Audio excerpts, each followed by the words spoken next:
Pipoca? Confere. Bebidas? Confere. Controle remoto?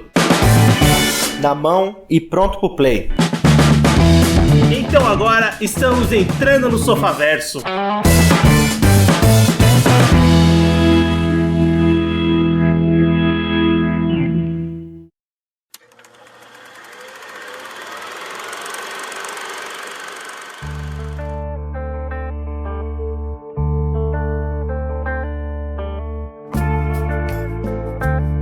Muito bem, Sofaverso começando, voltamos para mais um episódio do seu podcast e hoje um novo quadro, um novo formato, o Clube do Filme. E para isso eu tô com o Everton. Fala pessoal, beleza? Eu estou com o Anderson. E aí pessoas, tudo bem? Eu sou o Vinícius e muito bem, ouvinte. E hoje, aqui no Sofaverso, a gente vai começar um novo quadro, um novo formato que é o Clube do Filme.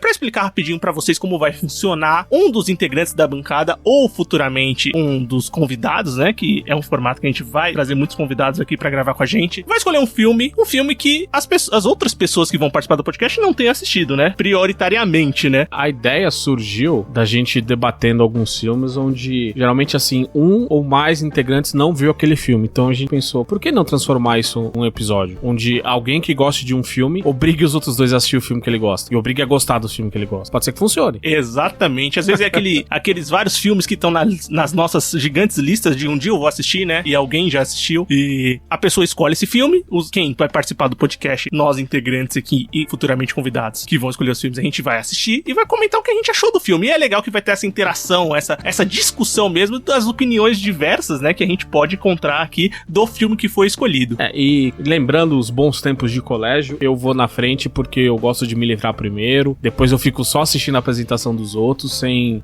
maiores preocupações. Nossa, tem essa tática mesmo. Eu preferia apresentar por último. Eu prefiro apresentar primeiro, cara, porque a aula acabava e eu não apresentava mais. Exato, e você não fica naquela pressão, putz, eu tenho que ser o melhor trabalho. Você já apresentou, o que vier depois é lucro, sabe? É sucesso. Eu pensei que você ia falar por ordem alfabética, Anderson, também, porque também... Calhou, porque eu não aconteceu. A, mas não foi intencional.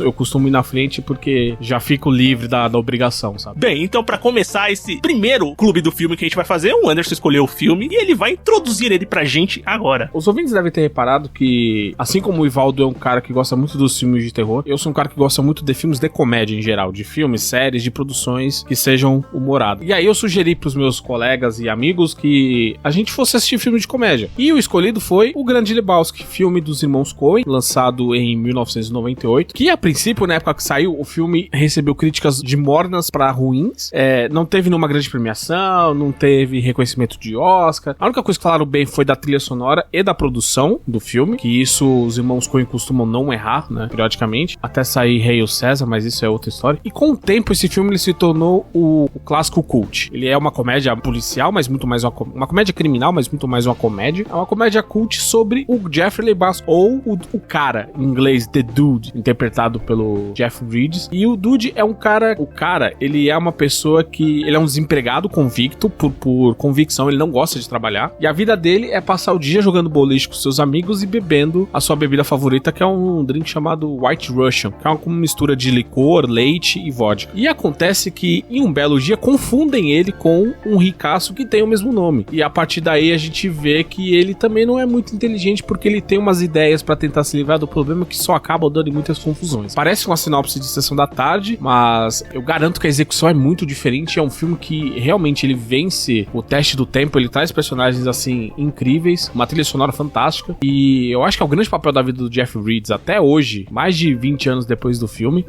Tem celebrações acerca disso, tem convenções só sobre esse filme, ele costuma aparecer também em público, já apareceu fazendo comercial como personagem. Enfim, é um filme que começou muito, quase como um fracassado, e hoje ele é reconhecidamente como um dos melhores da filmografia dos irmãos Coen. E aí eu pergunto, vocês obrigatoriamente viram o filme, né, Vinícius? Primeiro, se você não assistiu o filme, não tem que estar aqui, né? É errado. A gente cancela a gravação e vai embora, é isso. Mas... E aí eu queria saber, o que vocês acharam do filme? E por favor, falem abertamente, não tenham medo de falar o que vocês acham. Cara, eu gostei muito, eu achei muito engraçado, eu achei o bico em diversas partes. E uma coisa que é muito interessante desse filme é que eu nunca tinha visto, mas todo mundo tem a figura do Dude. Sabe quem é, sabe aquela figura dele, mas você vê o contexto do filme, é muito mais legal, sabe? Muitas pessoas pessoas sabem a figura do Jeffrey Bridges nesse filme, né? Até do John Goodman também, por causa dos memes que tem, sabe? As coisas que são envoltas desse filme, que estão presentes na cultura pop, né, cara? Mas quando você assiste a primeira vez, sabendo o contexto das coisas, cara, você percebe que realmente é um ótimo filme e é muito engraçado, cara. Eu adorei os diálogos, adorei. Mano, realmente, o Jeffrey Bridges é um papel único, sabe? É incrível, é muito divertido. Toda a cena que ele tá, você pensa, mano, o cara realmente encarnou um ser absoluto lá, sabe? O dude, ele é o dude, é isso. Correm a boca pequena também que ele gostou tanto do papel que na verdade ele não precisou atuar, ele meio que foi ele mesmo, sabe? E isso a gente não vai saber. Ele é um puta de um ator foda, então isso eu acho que é inquestionável. E assim, o filme também, ele não é só construído esteticamente falando, mas a história dele, o roteiro dele, eu gosto demais desse filme porque justamente por isso. Ele é um filme quase como um Seinfeld, a série. É um filme sobre nada, porque se você para pra pensar, a história é realmente sobre nada. É sobre um cara que que foi confundido um dia com um milionário e que só queria o seu tapete de volta. Alguém estragou o tapete dele e só queria o tapete dele de volta. E o mundo dele virou de ponta cabeça por causa disso. É uma história que parece não fazer sentido nenhum, mas quando as coisas começam a se encaixar dentro do filme, você entende que o cara, ele é isso. As coisas acontecem ao redor dele e ele só vai passando. Ele não tem muito comprometimento com nada, a não ser jogar boliche, cara. Que, aliás, ele não joga no filme, né? Só sonha que ele joga. E os amigos dele que jogam, ele só tá lá também. Tem essa. O Jeff Bridges já comentou que eles chegaram a gravar cena com o personagem do Dudge jogando boliche, mas não entrou no corte final do filme. Mas, cara, eu gostei muito do filme também. Esse é o filme, aquele eterno filme que está na lista que um dia vai assistir, né? Porque, pô, querendo ou não, a gente não consegue ver tudo que a gente quer, né? E esse filme tava na minha lista desde que acho que a gente assinou o Prime Video. Aliás, o filme tá disponível no Prime Video, né? Ele tá na minha lista lá. Fala, puta, um dia eu vou assistir, né? E a escolha do Anderson encorajou e fez com que, de fato, a gente assistisse. E, puta, que felicidade, que filme muito bom. Eu gostei muito do filme. Realmente, isso que o Everton falou é bem interessante, porque as figuras dos personagens, principalmente do Walter, que é vivido pelo John Goodman, e do Dudge, né, vivido pelo Jeff Bridges, você já conhece. Se você é cinéfilo, se você acompanha cinema, se você tá lendo alguma coisa, tá no YouTube procurando coisas sobre cinema, uma hora, e os próprios memes, uma hora ou outra aparece a figura daqueles personagens e você sabe de onde eles são. Então você tem essas figuras na cabeça, mas quando você assiste o filme no contexto geral, você vê a história ali completamente maluca de um ponto de vista inicial, mas que tem todo o sentido na trama que eles estão contando. Puta, é muito difícil você não se divertir. Ele é engraçado, ele é um filme com essa questão, é quase um filme noir, né? É o que todo mundo bota mais ou menos ele como se fosse um noir, sabe? É levemente baseado nisso, né? Ele já começa com uma narração em off, né? Tem essa também. Sim. Tem uma outra pessoa fazendo a narração enquanto o personagem tá sendo apresentado pela primeira vez. E é abertamente inspirado no The Big Sleep, né? Que é um conto do Rainbow Chandler, e também tem uma versão de filme, um filme noir, que as semelhanças assim, iniciais, elas são escancaradas, mas propositalmente, né? Os irmãos Coen, eles tinham essa ideia, tanto que eles escreveram Fargo e o The Big Lebowski mais ou menos ao mesmo tempo. As ideias surgiram mais ou menos juntas, né? O Fargo saiu primeiro, né? Tanto que é o filme anterior que eles ganham o Oscar de roteiro original. 96, né? E foi um filme super bem recebido e a crítica, principalmente, o filme ganhou um Oscar, diferente do que aconteceu aqui no Grande Lebowski, como o Anderson já comentou, que o filme foi bem massacrado pela crítica. O New York Times achou um thriller bagunçado com uma história triste. O Los Angeles Times falou que era desconexo, incoerente, inclusive muito irritante. Então críticas assim, não foram leves, né? Os caras são fã do Eagles, só pode ser, velho. Porque o personagem não gosta dos Eagles, a banda, né? E tem uma crítica da Folha de São Paulo, da época do filme, que, em resumo, quem procurar na internet vai achar. A Folha resume o filme como ou uma obra de gênio ou uma merda. Eles acabaram acertando mais por causa do chute mesmo, que eu acho isso incrível. Mas o que eu acho mais maravilhoso também é que não é assim, o filme é só o cara e os outros personagens ao redor dele. Todos eles têm as suas participações marcantes. Tanto que, é uma heresia, tá, que eu vou falar, o cara nem é o personagem que eu mais gosto no filme. O personagem que eu mais gosto no filme é o Jesus Quintana, interpretado pelo John Turturro. Ele aparece em 2 cenas e ele rouba a cena as 2 vezes, cara. Exatamente. E é engraçado, Anderson, porque porque quando a gente não tem o personagem do Jesus Quintana, você já viu ali em meme aparecendo em algum lugar, aquela cena que ele tá rodando a bolinha lá, aquilo ali você já viu em algum lugar quando você tá acompanhando o cinema. E quando você vai ver o filme, você fala, caramba, mas ele só aparece em 2 cenas, né? Foi o suficiente, né? Tanto que é o único personagem, muito se fala de uma possível sequência, né, que nunca aconteceu, apesar do Jeff Bridges já falou que topa sim que eles quiserem, mas não vai acontecer. Mas teve um spin-off, né, do personagem que não do Jesus vejo. Quintana, Nossa, né? É horroroso. Que dizem que é horroroso, é um filme horroroso, eu nunca assisti. Eu fui assistir empolgado e, meu Deus do céu, que filme porco, cara. Mas é bem legal ver todos esses personagens, isso que você falou também é bem interessante, que todos os personagens estão ali, eles têm seus momentos engraçados, momentos que participam da história. É porque os personagens, eles que movimentam a história. O Dude, ele tá lá, as coisas acontecem em volta dele e ele vai sendo carregado por isso, né, cara? Ele não tem nenhum ato de impacto durante a história. E isso muito por causa do Walter, que é um louco, que assim, como você fala que todo mundo conhece os personagens, eu diria que todo mundo conhece uma pessoa como o cara e uma pessoa como o Walter, que é o esquentadinho, que qualquer coisa ele explode, e ele tá sempre fazendo bullying com alguém ali, mas apesar disso, ele é um cara ainda muito amigo dele, sabe? As confusões que acontecem na vida do cara são por conta do Walter, na realidade, e mesmo assim, ele não vai embora por isso, ele tá lá, ele acaba apanhando por elas também, mas claro, ele é um personagem engraçadíssimo porque ele é fora da curva 100%, cara, ele é muito anormal, ele é absurdo, ele tem essa coisa de ser psicótico e às vezes sociopata, mas às vezes ele tá falando baixinho também, porque a gente precisa explicar pro ouvinte o que faz a trama movimentar. Logo nas cenas iniciais, 2 capangas invadem a casa do cara, porque ele se chama Jeffrey Lebowski e confundem ele com um milionário. Só que eles estão procurando uma pessoa homônima que sim é milionária, que tem a esposa tá devendo dinheiro e etc. E aí um dos 2 mija no tapete dele. E ele vai atrás do cara rico, o Lebowski vai atrás do cara rico porque ele quer o tapete dele de volta. E nisso surge a trama do sequestro da esposa do Lebowski. E aí é onde o nosso personagem ele é envolto em uma trama de traição, sequestro, dinheiro, LSD e tudo embalado com músicas dos anos 70 ali. É totalmente isso. E cara, é isso que você... Cara, aliás, cara é uma palavra que... O The Dude é uma palavra que é bem repetida, né? Dude é dita 161 vezes no filme. Ele se apresentando, não, Jeffrey não, eu gosto de chamar de The Dude, o cara. Se você não gosta de contrair muito, você pode me chamar de Dudarino. Em português eu não sei como ficaria uma tradução disso. E engraçado, isso é uma coisa que você comentou do próprio Jeff Bridges ter trazido uma alma muito grande pra esse papel, um papel super marcante, talvez o mais marcante da carreira dele. Isso, tô falando de uma carreira em alto nível, com grandes personagens durante a carreira. Tudo que foi pensado, o Jeff Bridges, ele fala em entrevista que nesse filme ele se manteve, ele não bebia uma gota de álcool, não fazia nada, apesar do personagem ser totalmente chapado durante o filme inteiro, basicamente, ou bebendo White Russian, ou fumando maconha, é isso que ele faz. Essa é a vida dele.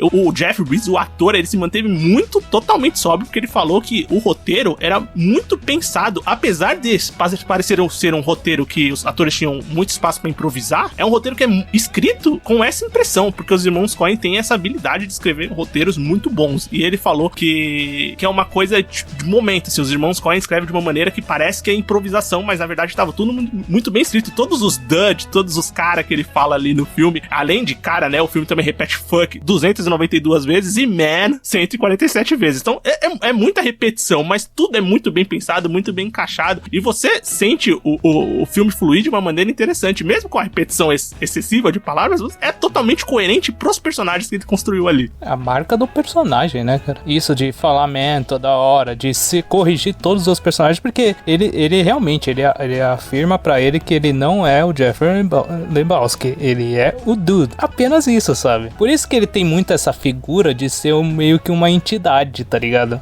A própria narração, ela dá a entender isso. A figura da entidade é gigante do filme, né? Ela dá esse aspecto. Durante o filme, né? Você vai assistindo, vai vendo o Dude se metendo em situações cada vez mais estapafúrdias e que os amigos dele também não ajudam muito, principalmente o Walter, que sempre leva pras decisões mais incoerentes possíveis, que vão atrapalhar mais a missão. E quando começa o filme, essa cena que o Anderson comentou de introdução do filme, quando os bandidos vão até a casa dele, depois ele vai conhecer o Lebowski rico, aí tem o primeiro confronto total de diferença, né? Que é o personagem do Dudge, que é o cara que ele só fica de roupão, toma o White Russian dele, joga boliche. Essa é a preocupação da vida dele, né? Ele é um hippie praticamente, né, cara? Ele vive o espírito total hippie, né? De paz e amor ali ainda do que ele traz dos anos 60. Isso é uma coisa muito dele. Exceto um pouco com a questão sexual, porque ele ainda ele fala que quando a personagem da Julianne Moore fala que quer transar com ele e tal, ele fica meio sem entender porque a esposa do grande Lebowski, ela fica se insinuando pra ele ainda é muito meio devagar. Nesse sentido, talvez ele não lembre tanto os hippies. Ele mesmo se define no filme como um bummer, ou a melhor tradução seria um vagabundo. Mas não o vagabundo que a gente costuma usar no Brasil, do sentido, é o cara que é preguiçoso, que só faz o mínimo. Não, é o sentido do cara que realmente não quer fazer absolutamente nada. O cara quer... Se o cara pudesse, no Brasil, se existisse alguém que pudesse, e não fosse rico, claro, pudesse passar o dia inteiro sentado bebendo cerveja na praia, passaria. Gostaria que fosse eu, mas... Sim, gostaria. Aliás, gostaria muito. Eu adoraria que fosse eu, passar o dia na praia tomando cerveja e comendo lá. Mas o filme também diz muito sobre a cultura norte-americana. O filme se passa no começo dos anos 90 e diz muito sobre como que é a cultura norte-americana ali, ainda com resquícios da guerra do Vietnã. E muito com a guerra do Golfo em voga ainda. Tem algumas passagens ali que a gente vê uma cena de fundo ou outra, uma TV falando alguma coisa sobre a guerra. E isso influencia muito na figura do Walter, que justamente é um cara que vive em constante estado de guerra com os outros, sabe? Ele fala uma coisa, aí você não prestou atenção, ele já explode, ele grita com você. E ele tem umas ideias de biruta também. A ideia dele de jogar uma maleta falsa deveria ser com dinheiro pra pagar o sequestro, mas ele joga cheio com a roupa dele suja, com as cuecas dele suja. É uma ideia que só pode ser de uma mente insana, sabe? E isso é muito bom, cara. Que é engraçado, né? Porque, querendo ou não, é muito difícil fugir dessa dupla, né? Apesar de ser um trio de amigos, essa dupla Walter e The Dudge, que é o protagonista, realmente é a que mais se destaca no filme, porque a história é baseada pelas ações não o The Dudge, mas o Walter principalmente toma ações que vão resolver o problema dele de alguma forma, mas acaba criando mais problemas, né? Ele indo na casa da mulher pra falar com o filho dela, aquela cena é brilhante.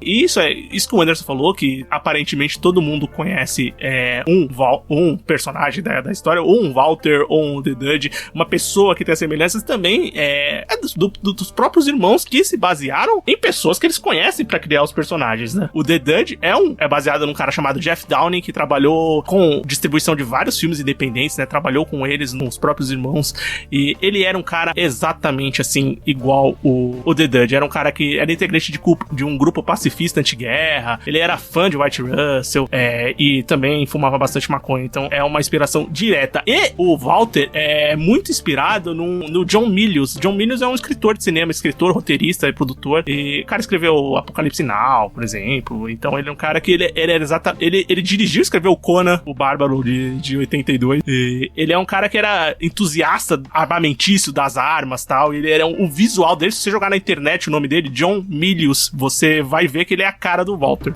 Isso é verdade. Outro aspecto que eu gosto muito desse filme, na parte técnica, ele traz pode parecer que não, mas ele tem alguns efeitos de computadores ali que são literalmente muito... Você sabe que eles estão ali, mas você não entende como que eles passam tão batidos naquela cena. A principal delas, eu acho que é das cenas mais famosas do filme, é quando o delírio de ácido que o nosso personagem tem, que ele é drogado. Curiosamente, a maior viagem do filme não é por conta dele, é alguém que vai lá e droga ele com um LSD. E aí ele passa a ter uma viagem louca, onde ele acha-se que é um cavaleiro do boliche, ele é um faz-tudo do boliche, que ele tá com um macacão e um cinto com um martelo, com trena, com um monte de coisa. E é onde é a única cena onde ele joga boliche de fato, que na verdade ele é que é jogado pela pista, que é a cena icônica dele passando por debaixo das pernas de várias mulheres e ele girando em 360 graus ali.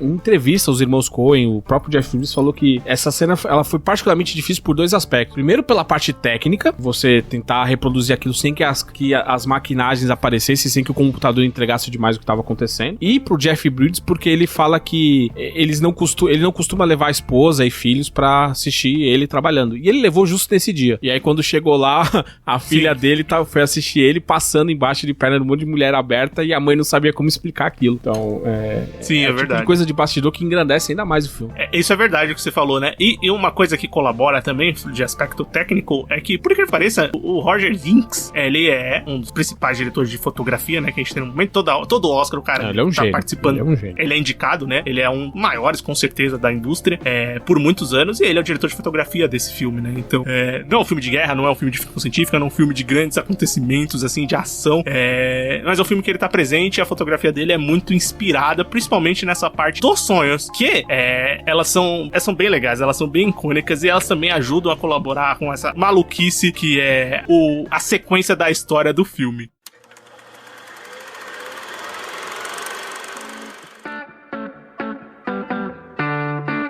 gente comentou do Walter, do personagem pelo John Goodman, do The Dude, que é pro final do Jeff Bridges. Quem mais vocês destacam de personagem? Quem vocês gostam? Porque ali tem o trio, tem o Steve Buscemi que vive... Eu ia falar isso, eu ia falar do trio do boliche, que é o Walter, o Dude e o Donnie, né, que é o Steve Buscemi. E coitado dele, tá ligado? Porque, mano, o que mostra muito que a interação entre esse grupo é logo a primeira cena que eles estão, que é os dois discutindo, né, o Dude e o Walter, e o pobre do Donnie querendo entrar no meio da conversa, e os caras mandando ele calar a boca, velho. Então, aí, curiosamente, existe uma teoria, e de novo, as pessoas que teorizam isso, elas não entenderam a porra do filme, porque existe a teoria de que o Donnie, na verdade, ele seria um reflexo do passado militar do Walter. Aquele tipo de amigo que os militares traumatizados têm, eles falam sozinhos, etc.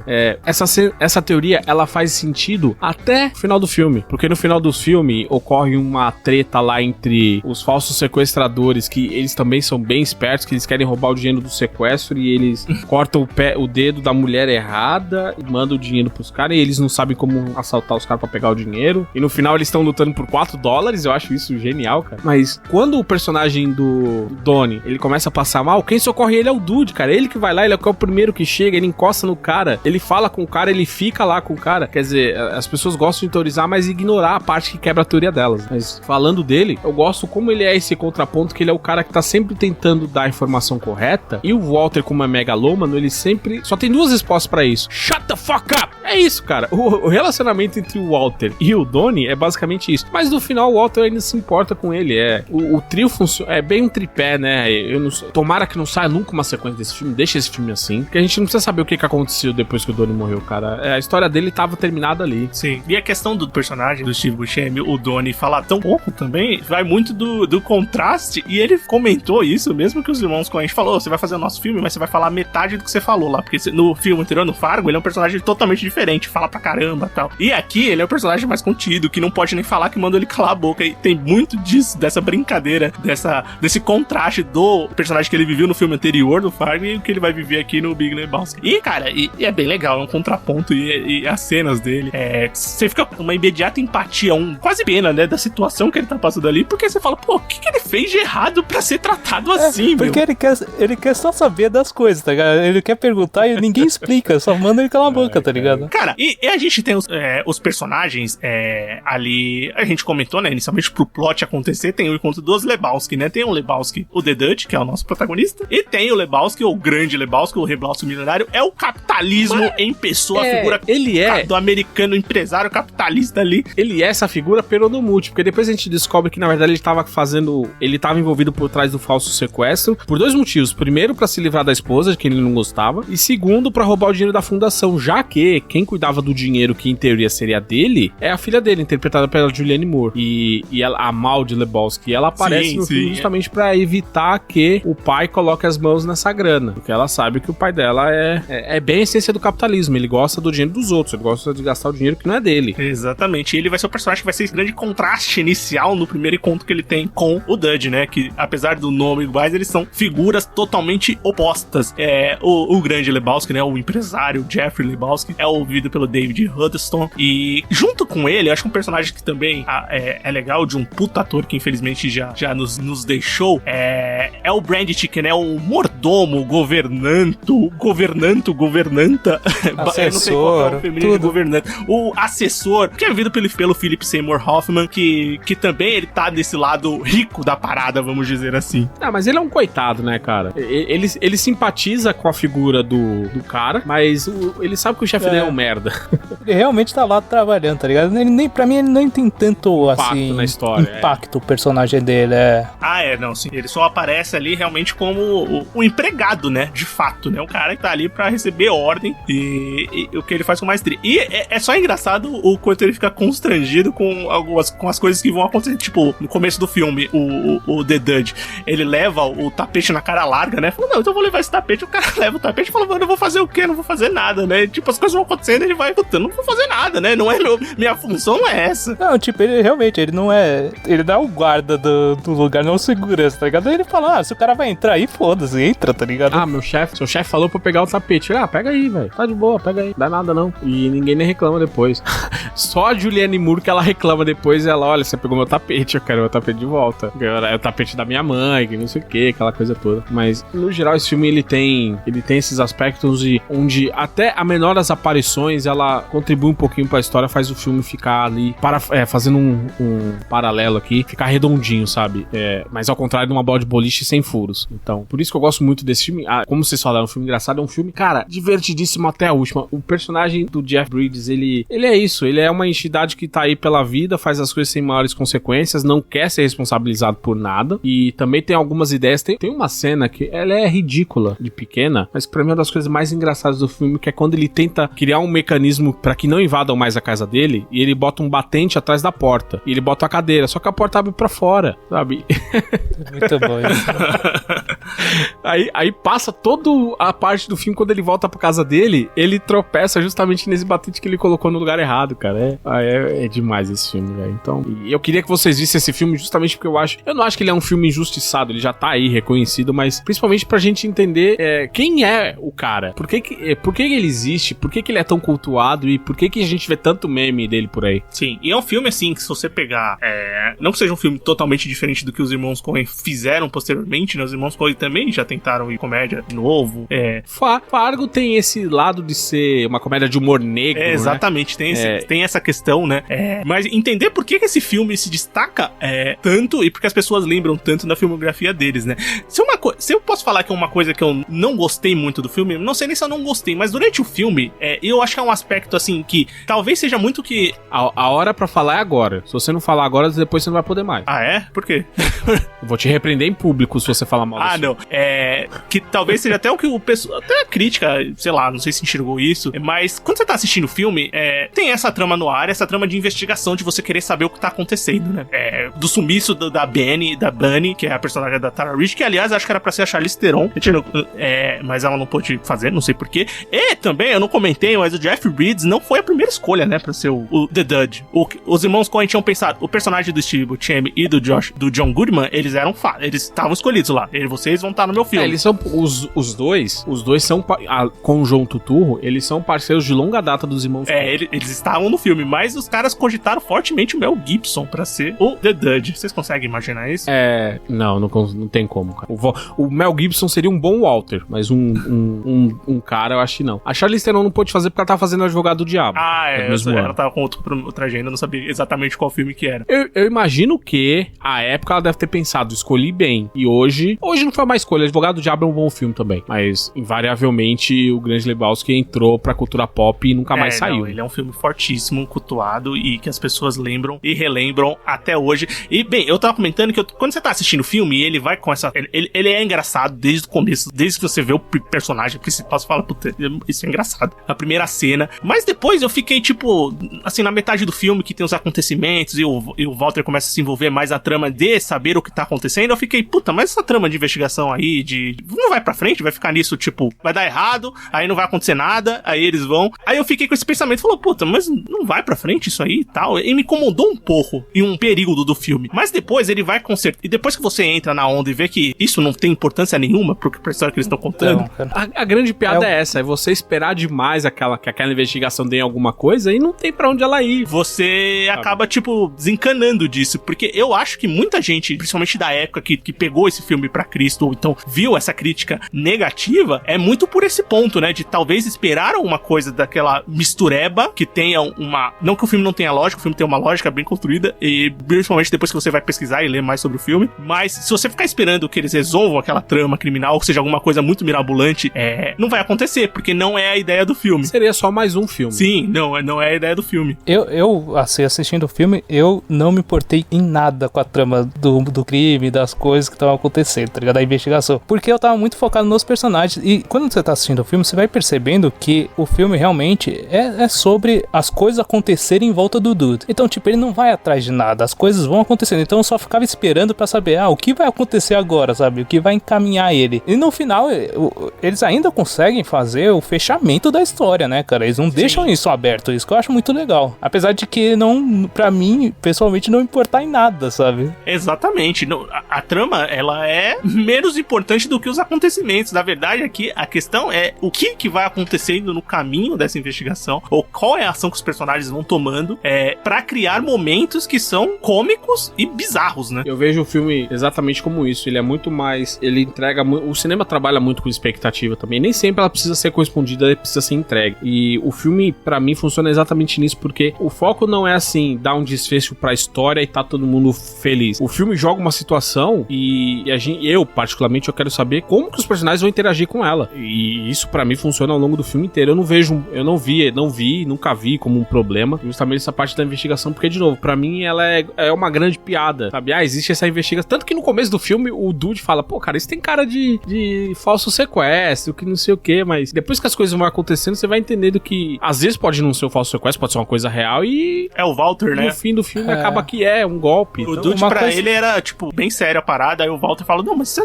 não acha que pode ser um falso sequestro? Pode ter sido armado? Vamos ganhar um dinheiro nisso? E o filme, ele vai brincar, exatamente, tipo, a preocupação não é o todo, né? O filme não tá se preocupado em você começar a assistir o filme e no final ter a sua resposta. Então, isso que eu ia falar, a resolução do filme não é a resolução da investigação e do crime, cara. Não tem punição pro cara que fez a cagada, não tem nada disso, tá ligado? Eles apenas descobrem, beleza, é isso daí, sabe? Nunca teve dinheiro envolvido pra começar. Exatamente, cara. Sim, só uma mala de cueca, né? Só que, olha, a pessoa que se dá pior, claro, né? A pessoa, dando um spoiler, o filme tem 23 anos aí. A pessoa que se dá pior é o Donnie, porque ele morre, e ele é coitado do Donnie, ele acaba morrendo de um ataque cardíaco. E, cara, e a briga final... E o Flea que leva uma bolada de boliche no peito, que aquilo deve doer pra caralho. Os nihilistas, né? Cara, a disputa final é um absurdo de maluquice que é brilhante, tá ligado? Mano, eu ri demais daquela cena, velho. Como eu falei, os caras, os nihilistas que em determinado momento do filme, o Walter acha que por eles serem alemães, eles são nazistas. Maravilhoso. Aí o Walter, não, nihilistas. Aí ele, mesmo porque o Walter tem aquela parada de que ele tá querendo usar algumas tradições judaicas pra se reaproximar da esposa dele, né? Então, porque o Walter, ele é psicopata, cara. A real é essa, ele é um psicopata. Mas justamente, como eu falei, aí os personagens brigando no final, e o bandido fala, tá bom, me dá seus $4 aí. Cara, ou seja, os caras vieram por $1 milhão de dólares, e os caras saíram sem nada, apanharam pra caralho. Enfim, o filme é uma grande doideira. O final do filme é mais doido. E é legal ver um dos nihilistas é o Uli Kun, que é aquele... Mano, ele é mafioso. É o Peter Stormare. O Peter Stormare. Ele é mafioso, assim. Quando você olha pra cara dele, você já lembra de mafioso ou bandido. É o papel que ele faz durante todos os filmes que ele participa.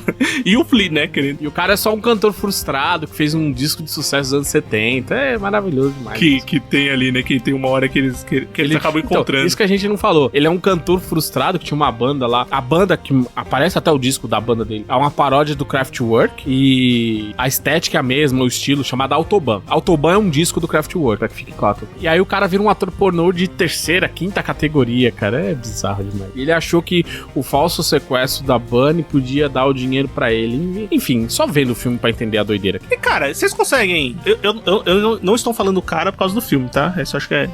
Ou talvez seja por causa disso também.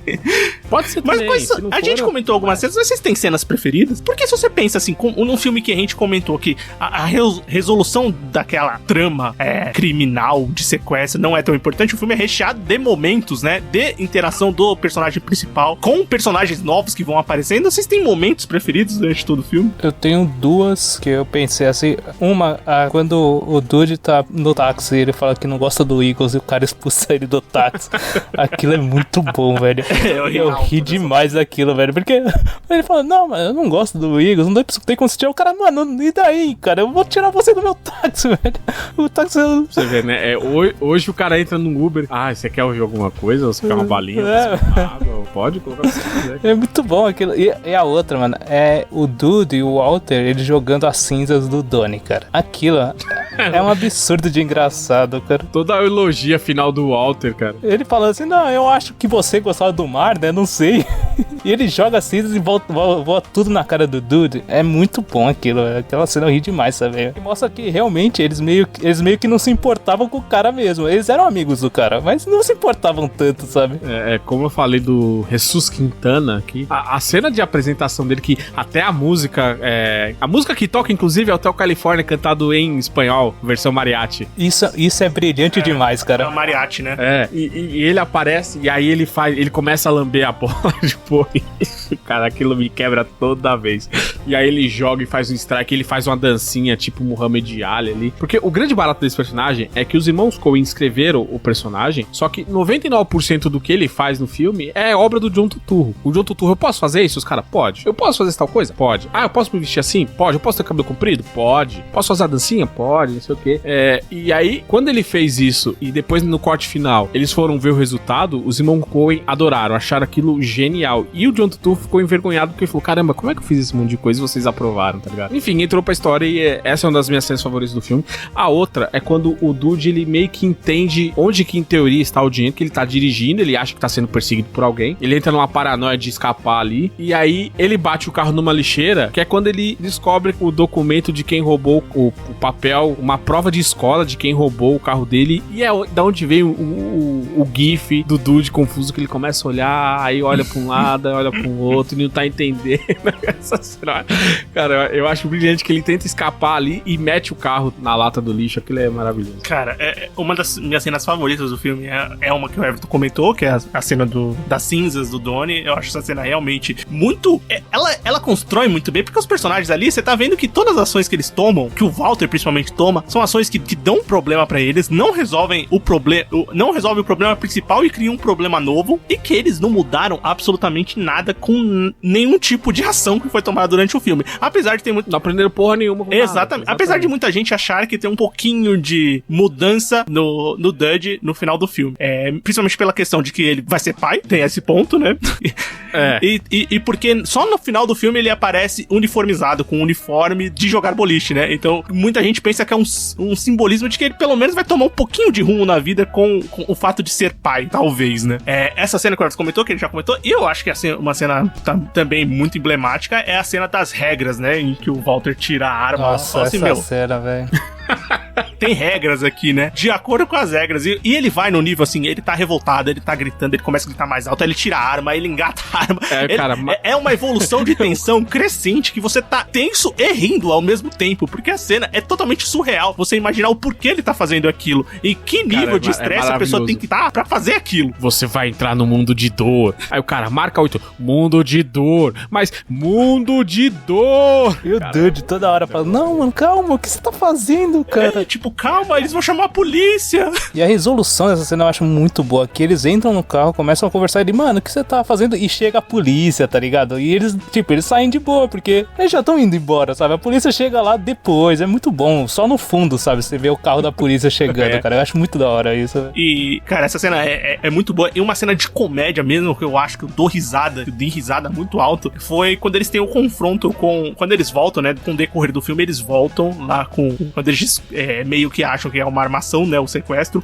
e eles vão falar com o grande Lebowski, o capitalista, o ricão, o milionário, e ele fala, quer ver que esse cara nem anda, ele não é cadeirante, porque o personagem fica na cadeira de rodas, né, ele não é cadeirante, aí o Walter tira ele da cadeira, e o cara é realmente paraplégico, cadeirante lá, e, cara, é hilariante, é uma cena bizarra, assim, de humor físico, que é muito engraçado. Esse filme é fantástico, cara. Eu já citei a cena do Dude tropeçando na própria armadilha, que ele montou errado, é demais, esse filme é fantástico. E são sequências e sequências, né? E como a gente falou, né, o filme fica muito marcado, né? Sempre quando ele faz comemorações, o Anderson comentou dos festivais, são festivais que acontecem desde 2002, né? O Lebowski Fest, que tem edições... E tem a versão europeia também, que é o Dude Fest. Cara, mais de 30 cidades dos Estados Unidos já tiveram, aí tem tudo o que acontece lá, os cosplays e tal. Mas além do festival, tem uma religião inspirada na série, no filme, né? O Dudaísmo. Que é mais assim, você fala, puta, chegou nesse nível, chegou o Dudaísmo. O Dudeísmo. O Dudeísmo, né? O Dudeísmo, que foi criado em 2005 pelo jornalista Oliver Benjamin, e ele se baseou numa doutrina do taoísmo e criou lá a igreja dele, a The Church of the Latter Day, que já tem mais de 250 mil pessoas que são membros da igreja. E realmente, você pode formar padres, o cara pode casar, o cara pode fazer tudo que se faz numa igreja pela religião. Ele pode fazer tudo que o Dude fez. isso, cara? E totalmente baseada no filme e no estilo de vida que o personagem leva e que as pessoas levam pra elas, né? Isso eu acho loucura demais. Você tem o jedismo, o matricismo também, relacionados a Star Wars e Matrix. Aí eu acho que já é doideira demais. Sim, mas é engraçado, né? Ver que um filme único, de uma história fechada, gerou tanta coisa, né? A gente não tá falando de franquia, não tá falando de um filme que tem muitas sequências, um filme fechado, contou uma história, é um filme que foi mal recebido na época, e como o filme muda com os anos e mexe com as pessoas de maneiras diferentes, né? Tanto pra gente que assistiu o filme e se divertiu muito, quanto pra pessoa que se inspira em criar uma religião baseada no personagem principal, né? Então é bem louco isso que o cinema consegue proporcionar. Tanto de referência que é o filme, né, cara, que a figura do Dude é... Cara, recentemente, Vingadores Ultimato, cara. O Thor ele pegou a persona do Dude, sabe? Então, tipo, a pessoa olha aquilo, a pessoa pode até não reconhecer, não ter visto o filme, mas reconhece a figura do Dude, sabe? Tanto que quando saiu o filme, o quanto de reportagem que teve falando, conheço o personagem, tá ligado? Sim, essas referências, elas são gritantes e elas vão acontecendo até hoje. Aquela série da Christian Bale, Veronica Mars, que foi recentemente, teve uma nova temporada pelo Hulu, teve 3 temporadas essa série, fez um sucesso bom na época, né, apesar de ter sido cancelada. Foi criada pelo Rob Thomas, e o Rob Thomas é um cara que era extremamente viciado em O Grande Lebowski, e ele literalmente, a ideia dele, ele era tão louco pra série que a ideia dele era pegar todas as falas do filme e colocar dentro da sua série. Então tem vários momentos que os personagens literalmente falam as falas do Grande Lebowski na série, e ele não conseguiu porque a série foi cancelada antes disso, né, mas tem várias passagens assim que ele literalmente copia as falas dos personagens do Grande Lebowski e coloca nos personagens ali no contexto da história que eles estão criando, que é uma história de investigação. Muitas partes ali lembra também o que acontece no Grande Lebowski.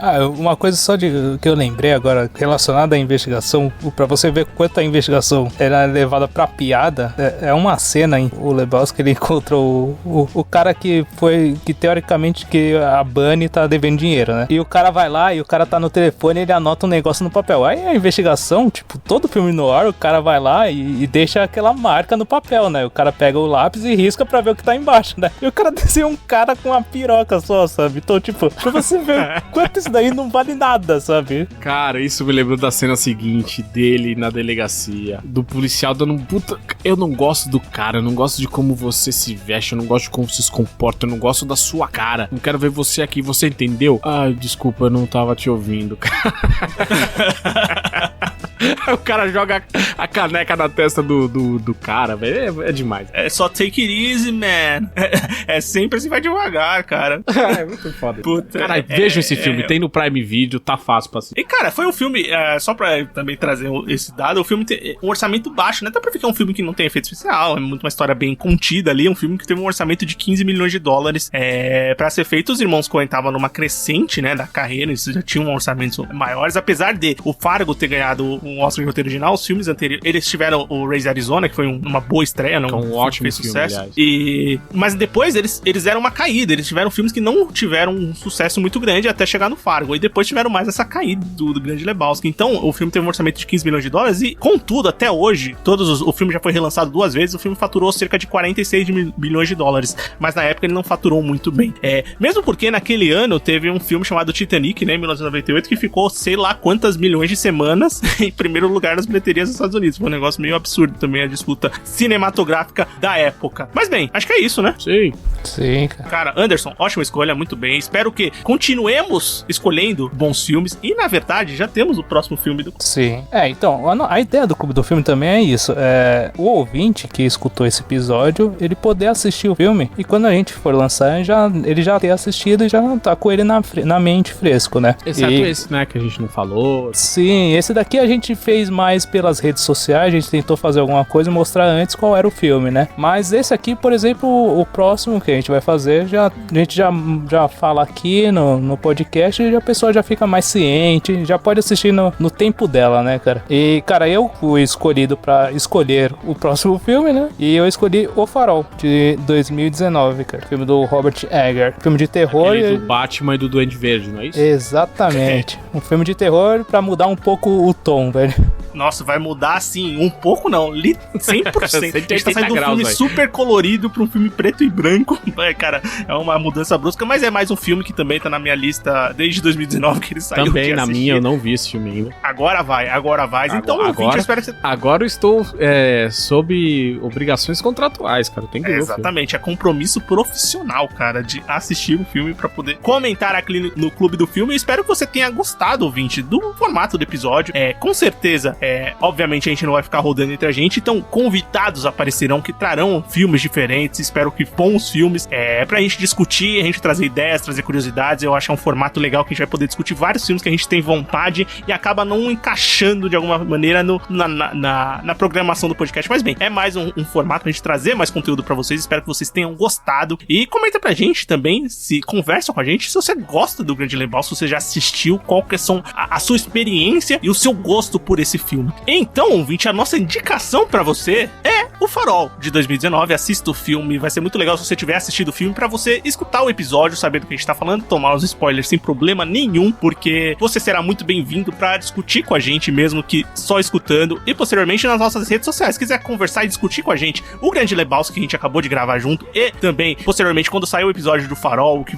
você já assistiu, se você não assistiu o filme, quais são as expectativas pra esse próximo episódio, procura a gente nas redes sociais. Twitter é Sofaverso, Instagram é Sofaverso, a gente tem um grupo no Telegram, o link de convite tá no post do episódio, será muito legal ter você aqui. E também a gente tem um e-mail, se quiser mandar um e-mail pra gente, podcastsofaverso@gmail.com. E também, se quiser continuar escutando Sofaverso, toda semana tem episódio novo, você vai lá no nosso site sofaverso.com.br ou você procura o podcast no seu agregador favorito. A gente tá no Spotify, tá no Deezer, tá no Google Podcast, tá no Cashbox. Onde você procurar a gente, você vai encontrar. Muito obrigado por escutar mais esse episódio. Eu espero de verdade que você tenha gostado e até a próxima. Valeu! Falou! Abraços e aí, curtam bastante o filme.